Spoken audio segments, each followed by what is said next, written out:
Sangameshwar college Solapur येथील विद्यार्थिनी अफशाज बिन आसिफ बार्शीकर हिने MHT-CET PCB गट परीक्षेत महाविद्यालयात प्रथम क्रमांक पटकावून उल्लेखनीय यश संपादन केले आहे। ही परीक्षा राज्य सामायिक प्रवेश परीक्षा कक्ष महाराष्ट्र राज्य यांच्या वतीने फेब्रुवारी-मार्च 2025 मध्ये आयोजित करण्यात आली होती। अफशाज बिन हिने 12वी विज्ञान शाखेत शिक्षण पूर्ण केले असून सध्या ती BA LLB प्रथम वर्ष या अभ्यासक्रमाचे शिक्षण घेत आहे। तिच्या या उल्लेखनीय यशाबद्दल संगमेश्वर महाविद्यालयात विशेष सत्कार समारंभ आयोजित करण्यात आला होता।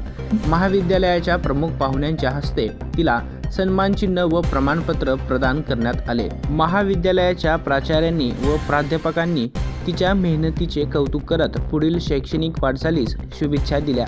अफशाज बिन हिच्या या यशामुळे महाविद्यालयाच्या शैक्षणिक गुणवत्तेत आणखी भर पडली असून इतर विद्यार्थ्यांसाठी ती प्रेरणादायी ठरली आहे।